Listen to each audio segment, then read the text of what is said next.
Loki, Agent of Asgard, number 14. This is a really fun issue. Now, just as a refresher before I start talking about this issue, Loki died in the previous issue. He blew himself up in a confrontation with old King Loki from the future. Now what we have is a reborn Loki who is now taller, hairier, older, less One Direction-y, more Burt Reynolds-y, I guess. He promptly turns into female Loki right away, which is it's kind of a weird choice. I'll be curious to see what they do with him, because it looks like they're trying to plant seeds for an interesting story, but they're obviously trying to fit him in, or her, into the A-Force, which is all female Avengers. So it's a little bit forced.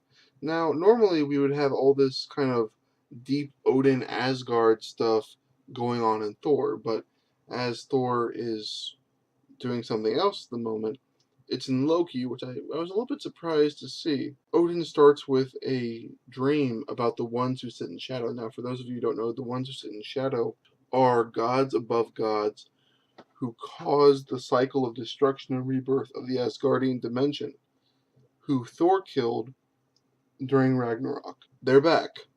At the end of the universe, Omniverse, they're back. Odin goes around just being a jackass. I really wish Odin wouldn't be such a jackass in these things.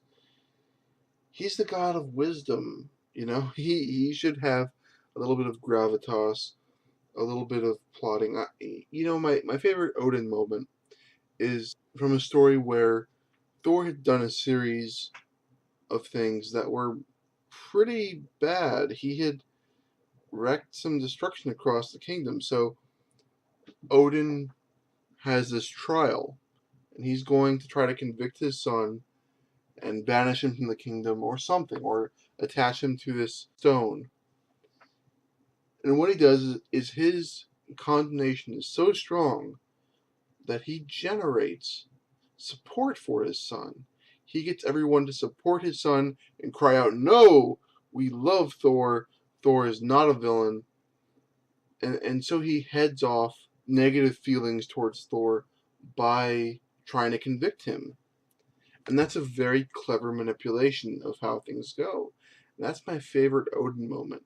Now, this one, he goes around being a jackass, ordering everyone what to do. I guess it might work that he's being clever, because they all, the Frost Giants and the Fire Giants and the Dark Elves and the Angels, they all go and they start, massing their armies. So it could be clever that he wanted them to mass their armies and then get them to come to his aid. So that could be clever, but he just comes off as a douchebag in this. And his wife is there to point out how stupid he is all along the way. It's very Married with Children. Again, he is the god of wisdom. Let's try to make him sound smart. Old King Loki is up to his tricks yet again. I'm not sure what he's doing, because they're all aware that the multiverse is ending. So I'm not sure what the end game is for them.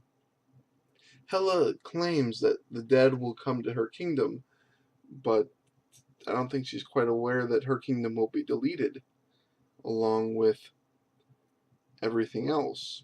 So old King Loki goes to Hel and he rallies Hela and Tyr, cuts off the head of Balder the Brave, who we haven't seen for a long time, and they all and gets Jormander the World Serpent, and they all attack Asgard.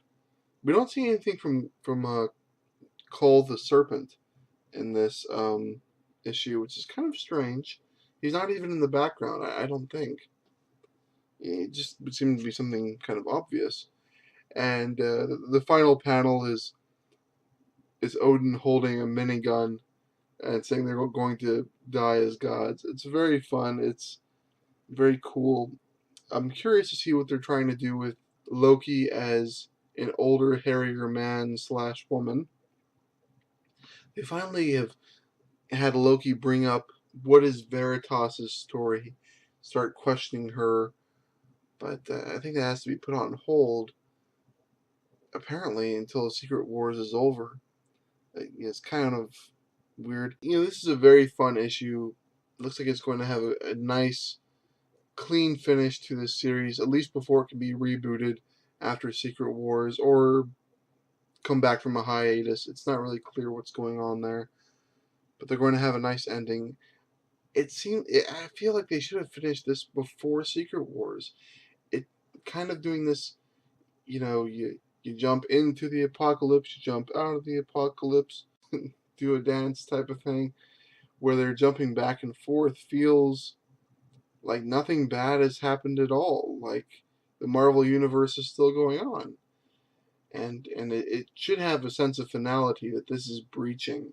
And there was a nice little kind of Deadpool moment where Loki said, all stories are ending, and then Veritas says, "Oh, you're lying to me." It's like, "Oh yeah, I guess not all stories are ending." So a nice little self-awareness that no matter how much they talk about Secret Wars being an end to things, that it's not. We all know it isn't. So kind of a little breach of that. Plus, lots of Asgard stuff, lots of weird stuff with Odin and Hela, bringing back Balder the Brave and Tyr. All this kind of really deep Asgardian stuff. Lots of weird transformations and metaphysical stuff. Cons requires a deep knowledge of Asgard to appreciate. If you don't know who Tyr is, if you don't know Balder the Brave and Hela and Jormander and all these people are, you just started picking up Loki, then you're not going to know what's going on. I recommend it. The art is fantastic. Odin has a weird mustache. That's about it. Have a good one, guys.